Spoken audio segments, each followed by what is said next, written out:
Yeah, that's going to upset people, but fashion does that. Fashion is there to actually push you a little bit. And again, I'm not going into the mental, the stress, or whatever was going on, but it was out of context. It was out of brand. And that was the damage. They actually said they spent $10 million on this slogan. Now, I'd have charged them 9. I'd have given them a real discount. It's happening again, Henry. We're here. Yep. We obviously have no mates because we have to be here every Wednesday and try to give our nuggets. So welcome to absolutely everyone that's taken the time to tune in. As usual, if you've got any comments, love, put it in the comment bar next to us and we'll answer any questions you've got. But these clarity calls, these Sims Media clarity calls are for you. They are what we're seeing, what we're understanding. And because you're in our group somehow, whether it be our YouTube, whether it be our LinkedIn, on our mailing list, wherever you actually come from, you're aggravated enough to be able to get an unfair advantage. And we're here to try and give you some of that advantage. We're also here to challenge the way you think. And we were chatting last week because quite simply, one of our biggest kickbacks, and understand, Sims Media is a branding agency. Now, can we do your website? Yeah. Can we do your Facebook ads? Yeah. Can we do your Google tracking? Yeah. But we're branding. That is what we focus on. And we've often said if you don't brand properly, then you end up amplifying a confused message. Okay? So branding is the be-all and end-all for everything for us. It will reduce your costs on advertising. It'll reduce the conversations you have with people. It'll reduce your lead time because people will understand more about you because you become crystal clear. So it saves you money. That's what a lot of people don't understand. It saves you a lot of money, but you always get the people going, well, you know, I used to do Facebook ads and I'd put 10 grand in and I'd make 18. So my ROI was that extra 8 grand. How can you do it in branding? Branding doesn't work on those metrics. Okay, I can't tell you that if you spend 20 grand on a website, that website's going to make you 30 grand. But I can tell you that if you spend $200 on a freaking Squarespace website, no one's going to treat you for shit. So a lot of people just do not understand the power of branding. So we were chatting about this the other day, me and my boy here, and I actually started fiddling away. He was off skiing, doing what he does. He's one of those. And I actually started looking up, and I went down a rabbit hole as usual, trying to find the most climatic branding failures over recent years with major brands. Okay. Now we know where people have kind of missed the boat. We know like Kodak invented the digital camera, thought it was a fad, didn't focus on development. Now they're bankrupt. That's not so much of a branding failure. That's just getting your eye off the ball, you know, and understanding that things need to change. But I did get some sexy little ones. So do you want me to run through some of these failures that I came up with? Oh, absolutely. All right, here we go. And again, as I go through this, understand, they say about branding, oh, you can't measure it. You can sure as shit, Shirley, measure when it goes wrong. All right, that's what you've got to focus on. In 1982, Colgate actually introduced Colgate kitchen entrees. Colgate, the people that clean your teeth to help you keep your teeth, actually went into food. To say that there was a disconnect between those two is an understatement. It kind of put a massive decline on their business until they quite simply got out of the food business. Let's clean it off your teeth. Let's not put it in there. Burger King. Now, this one makes me smile because times are changing a bit, but Burger King was the first company that came up with low-calorie fries.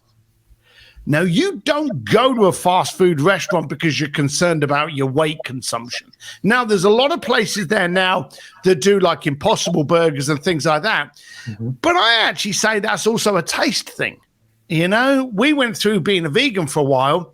Still, if I'm going to throw a burger on the Barbie, I've got to be blunt, I really like the Impossible Burgers, you know? So that's a slightly different thing. But quite simply, Burger King started to annoy their client bank by offering them something that was low calorie, because when you put something low calorie in an environment where everything else is not, it starts to bring people's attention to the fact that they're eating shit. All right? Wasn't too smart when you wanted to go out. This is one that absolutely did make me pee myself. The Sci-Fi Channel. Okay, the company that wanted to give you all the reruns of, Star Trek and everything, Battlestar Galactica, actually renamed to Sci-Fi, SYFY, which no one told them was actually slang and street talk for syphilis. You've got a major corporation, and this is where this is what we're trying to get through to you. Branding actually isn't that hard. And it annoys people, well, it annoys Henry a lot when I say that quite simply our business should not be in business. Because people quite simply spend so much time branding badly. They listen to the people they shouldn't be listening to. They don't focus on what that core solution is, and they don't stand up as who they actually are. So when you've got major corporations like this that have branding departments, that no one in there went, oh, by the way, you're thinking of actually calling our company syphilis. I'm not sure this is a smart idea. Yeah. Means that you're listening to the wrong people. I liked this one about HSBC. HSBC, Hong Kong and Shanghai Banking Corporation, one of the largest banking corporations in the planet. And they actually came up with a slogan that, get this, now I can't validate it. I did find documentation that said how much they had spent. They actually said they spent $10 million on this slogan. Now, I'd have charged them $9 million. I'd have given them a real discount. But, $10 million, to say is ridiculous is an understatement. But this is what they came up with. They were trying to do like everyone does, the just do it. Getting something that just is spot on. So everyone's always chasing that just do it kind of simplicity. They actually came up with assume nothing. Now, HSBC are in multiple countries.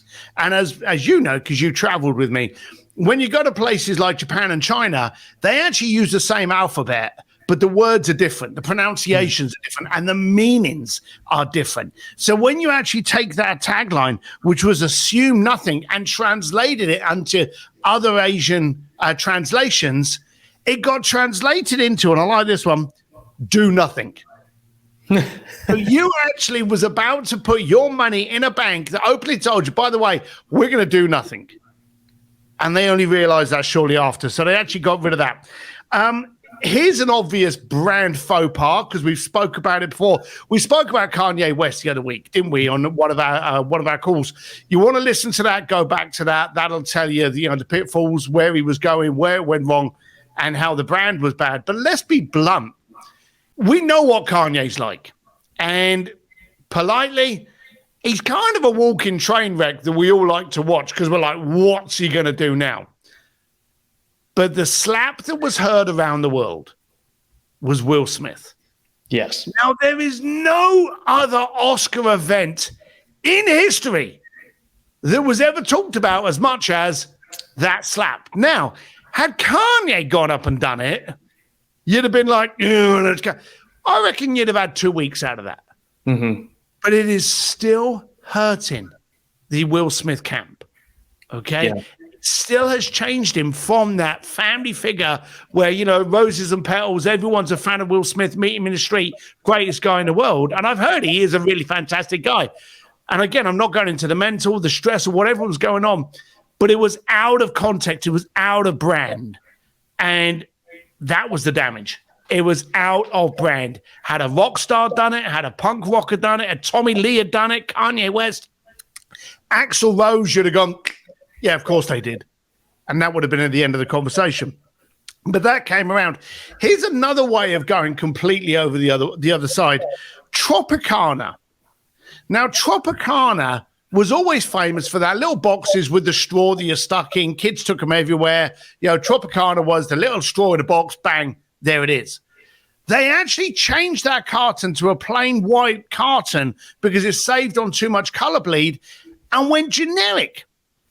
You couldn't tell the difference on the counter at that time between a Tropicana and other whatever the grocery store was selling. So they actually went too bland, too generic in order to save costs. And of course, when you try to save costs, you end up losing. And that was one of the big things there. We're going to finish off on my little highlight reel with probably the most controversial, and I'll explain why. and recent faux pas of branding and where it become a faux pas. Balenciaga. Now, this is a big street name. It's a big fashion brand. They've done collaborations with Adidas, Gucci, all these different people. They're very, very successful. They're very, very well known. They're very expensive. They cater to the affluent crowd. And then they did a photo shoot. Now, understand, first of all, fashion is always pushing the gauntlet. It's always seeing how far they can go. How many times do you see fashion weeks and there'll be no top, or the outfit will be see-through, or there'll be something on, you're like, what the bloody hell's that? Yeah. Because that's what fashion does. Fashion is always pushing the edge. Okay, so I don't actually hate the idea that Balenciaga was trying to create some controversy. Okay, the idea of putting bondage bears on there, yeah, that's going to upset people, but fashion does that. Fashion is there to actually push you a little bit. Now, they went a little bit too far. Okay, they tried to get controversial. They did. They overstepped them up. But here's where I think they went south badly. This is where I think they went wrong. They then engaged in a conversation of blame. And that's where I think they shit themselves. You see, straight away, we had Balenciaga going, oh, my God, I don't know how that could have got out there. We're blaming the photographers. We're blaming the creative directors. We're blaming the branding agency. Not one of those people can go to the toilet without reporting to a major organization like Balenciaga. We're not talking about a mom and pop group and your local niece says, hey, I'll do your photo campaign. These people put examples of what they're going to do and they offer them to the company, and the company is the one that says yes or no. But they added fuel to the fire by trying to play the innocent. If they had turned around and gone, hey, fashion is controversial, and we went too far. And bearing in mind, we've always said this, know the temperature in your room, okay? People with the advent of social, with TikTok, there's a lot of noisy people out there now, okay? And they love nothing more than to yell and throw shit at you, okay? So you've got to recognize that we're in a community where people are way, way more verbal today than they've ever been before. But they should have just gone, hey, fashion's supposed to be controversial, but okay, this one went too far. Point taken. Now, if they had said that, it had been left alone. But because they tried backpedaling, all of a sudden people smelt blood in the water. And they were like, oh, you see what they're doing? Ban it, cancel it, throw it. You had people on TikTok going, oh, I'm throwing on my Balenciaga. The dumb thing was there were a lot of people that had all these pile of clothing, because I saw some of these things, and none of the clothing that they were throwing away was actually Balenciaga, but they just wanted to jump on the train. Oh, it's something to shout about. This is what we're going to do. Now, a little while ago, and I don't know if you remember this, I think her name is Nicole, I think it's Habarouche. She's a comedian. I've seen a blonde comedian, funny, great girl. I apologize if I didn't get your name right, Nicole. She actually did a skit on her YouTube and on her social feeds on Jay Shetty stealing quotes. Do you remember that? Mm-hmm. Yep. Now, Jay Shetty, the pretty boy that wanders, I don't really know what he does. You know, I no for or against. I just don't know the dude. I know he exists, but I know more of the fact that he exists because Nicole had his social postings was stealing a lot of people's quotes and not giving them credit for it and sticking his own name on it. Now, agree with that or don't disagree with that. I don't see how you can agree with that. But anyway, this is what Jay did. Nothing. He didn't respond. He didn't apologize, just very quietly and discreetly started pulling those memes down and actually starting crediting some of the people that did it. You see, the thing is today, people are looking as to whether or not you're going to expose a wound. Now, Jay Shetty has got a lot of following. Again, God knows why, but he got dented because of this. But because he didn't recognize it, answer to it, apologize to it, react to it, everyone's like, well, there's no train wreck over here. We'll move on. That's what Balenciaga should have done. Now, there's a few things you can actually learn from all of this. And we've said this to you, to people before. Talk to people unrelated to your business and get their opinion. And we've always said branding is what people say about you when you've left the room. Those people in the room, they may not be educated on everything you do. They may not know all the details of everything you provide. They just need to know the basics and the narrative that you've given them that depicts what it is they do. So if you walk up to a guy, and I used to call this the $10 challenge. If you walk up to a guy in the airport and go, hey, I'll give you $10, pick my website up on your phone and tell me what it is I do. That'd be the best $10 you've ever spent. Okay? Because you're going to get someone that knows nothing about you, look at your site, and if they turn around and go, oh, I don't really know, you've just made the best $10 spend ever. So always trust people that are not in your wheelhouse. If I go over to my wife well, actually I was going to say if I ask my family for something, but my family are naturally horrible to me. But if I go to someone that's a friend of mine and I go, hey, Tim, what do you think of my website? He's going to be nice. It's great. Even if it's not, he's going to be nice. But also, he's going to know me. And he's going to know what you're getting at. It's like an old couple, and you know this. Me and Mum will have a conversation, and we'll be finishing off each other's sentences and not even finishing the whole sentence, and the other person will be knowing what you're talking about because you get into that rhythm in each other's head. And those around you will bypass the spelling mistakes, the grammar, the context to understand what you're trying to say rather than what it is you are actually saying. So trust those people that are not in your industry. That's very, very important. And it goes from both sides too. If you've got people who are friends and family, they have the advantage of being familiar with you. So if they are good friends and family that you know are honest with you, they can help call you out on whether or not you are staying true to who you are with your branding. They can see that element since they know you so well. But then the other side of things with people who are just getting the first taste ever, they are the ones who can really tell if you've got true clarity as to what you're trying to bring across. And we like doing that whenever we're working with our clients and we're initially auditing them.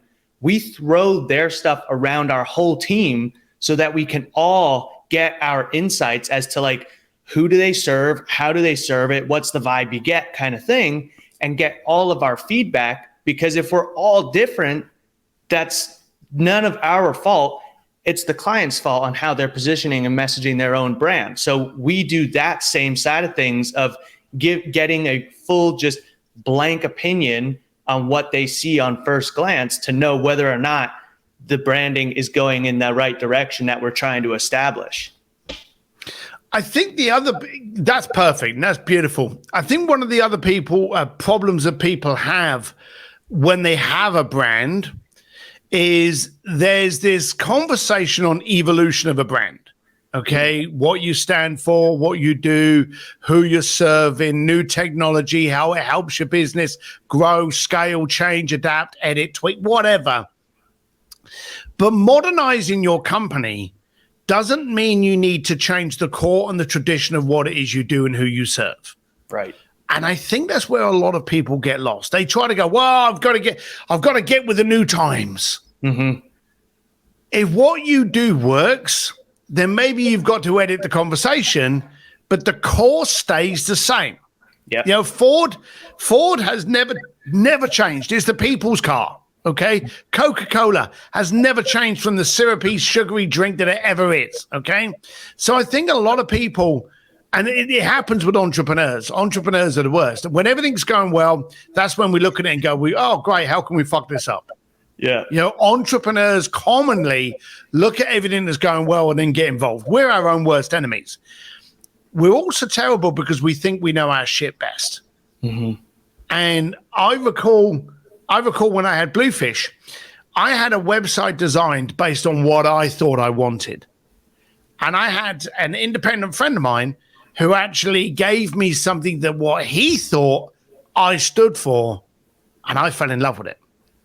So, and I know with my personal website, Steve D. Sims, I was too close to the website that I actually got Henry and our team to build what I represented, because we're often way too close.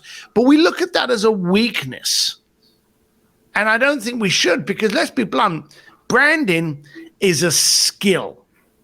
Okay? It is literally the sharpening of your knife. Like I said at the beginning, it's going to save you money on marketing. It's going to save you conversations because the conversion is going to be easier. It's going to make you money. Proper branding works. But it's a sharp knife that you need for it, and it may well be a skill that you don't have. Well, we've got 2023 coming up. What am I on about? We're in 2023. We got chat GBT. We've got new politics coming up. We've got recession, depression. We don't know what the shit's going on. What are the common things now that people should be focusing on today to make sure that brand is crystal clear? I think you were touching on it just a second ago, that as we're looking to become more and more new, that we're kind of just going off of our core. With all of the new stuff that is coming into play, I think that it's only creating more noise, and we need to understand ourselves and our audience more than ever so that we understand how we can best resonate and connect with them. It's kind of looking at old school, I suppose, going backwards to just kind of when we didn't have all these luxurious tools to reach our target market, and we just had to have one-on-one conversations and attract business through connections and such. We need to figure out how to make those connections and attract in this modern world just by utilizing the tools, but actually doing so in as the most personal human way we possibly can, so that we don't lose that element of personal connection. Because that's what branding is all about, is having a connection, creating a feeling, establishing trust. If we are just going to use tools because they're shiny and lose our core messaging and the aim of actually connecting and serving and going for automation, then we're quickly going to be diluting our business as we try to make it more new. Yeah, everyone's sitting there at the moment going, oh my God, I've got to start using Chat GPT. No, you haven't. You've just got to be aware it's there. So don't try grabbing every shiny object just because it shows up. Base it on what you, and we just had a good question come in from Adam that I want to play around with. Adam came in with, and anyone listening to this, I'm going to read it. Adam Raymer Brown said, with limited resources, is it best to focus branding on products you offer, or the company, or you as an individual? I have an answer. Henry, do you want to go first? Sure. When it comes to offers, sometimes I get concerned because we've worked with plenty of clients who will make an offer simply because they can, and not really making one from truly understanding their skill set and the audience that it serves. So it's not as strong as it could be. So I like focusing on the individual first before worrying about the offer. Focusing on yourself, what kind of skill sets you truly have and the people you can best impact, and then design your offer after that. And then also in line with that, when you have your focus on branding yourself or the company, depending on whether you're going personal brand or not, you can go into multiple types of offers and develop many things that your company, your audience will still jump on board with and trust because of the brand and reputation you've established for yourself and the company. And I think Gary Vee is a great example of that, because he's got VaynerMedia, his media agency for big clients and their advertising and their content. But then he can also go off and shoot the Gary Vee NFT out into the market. He can also go off and shoot his wine brand out into the market because people trust him. So he's developed a brand. He's focused on branding himself so that anything he puts out there, people already have a certain amount of trust and attention and even kind of interest in what it is he's putting out there. So I think focusing on you, the company, first, and then you can focus on your offers and products from there. Yeah, I agree. I always think that people want to know what you stand for. Now, they found you because you have correctly exposed the fact that you are the solution to that problem. But then before they actually take the next step, they want to know, well, can I trust you? And in the world today, trust is it's a value, and a lot of people, you lose trust today and it's very, very, very hard to get it back. Okay. So they want to know, okay, you say you can do this, but can you? Why should I believe you? And that's where they want to know about you. So regardless of who you are as a company, I think you've always got to focus on you, and you are the umbrella to all the other services. And like the example you gave there, Vania Media, and also Richard Branson and Elon Musk and Larry Page, all of these people have a series of products underneath them, but you relate and assume and connect with the person up here. He's credible, he's reliable, he's trustworthy. Now I'm going to accept his offer. So focus on you, focus on your umbrellas, and then very quickly focus on the client. So I'm in time with that. Yeah. All right. So we've got I want to quickly bring this one up from Chris Gunn, because he mentioned something in there quickly. It's the generation of the story. Today we love the story. We want to know where you came from. How did you arrive at that you are the person that can do this? Why is it you that I should trust? What was your journey to get to here? Give me the story. Everyone that we listen to today, we want to know a lot about them. When you see a good presenter, when you see a good speaker, when you see good video, it tells a story, okay? Today, and it's not hard, because you are where you are because of the series of failures and mistakes and cracks you actually had to get over in order to get. So everyone's got the journey. You've just got to be able to go, hey, I discovered this. And I discovered it because of this. And I was aggravated enough to do this, and now I provided it for you. People want to know that story. So Chris uses the word story in there. More and more, you should look at your brand and understand, what's the story that got me from where I was to where I am. That could actually be one of the most important things in it. Yeah. And it just creates something for people to relate to. Stories are easy for us to kind of pull pieces out that we can relate to. And if we can relate to something, there's already a connection established there. Yeah, if I talk about kind of like walking through the ballroom of the Vatican with the Pope, you may go, whoa, wow, he's big cheese, but you can't relate to it because you've never done it. But if I talk about, hey, I was aggravated enough to want to go over to Rome, and I had this idea, everyone understands what that is. Yeah. So the end result you got, not everyone can, when I first bought my $1 million yacht, not everyone can relate to that, but they can relate to when you were a kid and you had no money and you desired that. So always understand, it's the journey that's the important. It's the journey that is relatable, not the destination. Yeah. Well, we've waffled on for 30 minutes today. Have you got anything there to finish off with them before we hang up on them until next time? No, I don't think so. I would say just think about those brand fails that you mentioned at the beginning, because I found them very entertaining. But there were some good ones, like the Colgate one I enjoyed, and also Tropicana. That one stood out to me because they changed the way they showed up, which reduced recognition and also lowered their perceived value.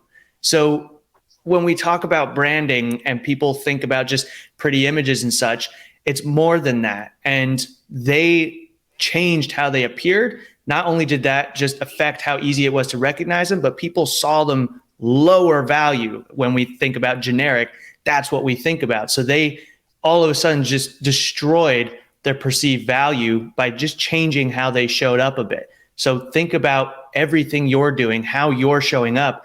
Are you putting yourself in a higher level light that you want to be able to attract the type of clients that you want, or are you blending in with everyone else? Now, as ever, if it's aggravated you enough to consider your brand and how well you're doing it, or maybe how bad you're doing it, you can get over to sims.media. You can actually even book a clarity call where we'll actually go through your brand to see if it works for you and what's working against you and what needs to be repaired. So, we have that service for you there, but these are here to get you to think differently. Think of who you talk to, think of who you connect with, think of who your clients are, and think of what you're saying. Be the brand that you want to be. All right, that's it for now. Henry, always a pleasure. And for you folks out there watching, do something, dare to be different. Go for stupid. I've heard that's a good book, but go for stupid and do something monumental with your brand. And we'll chat with you next Wednesday. Bye for now.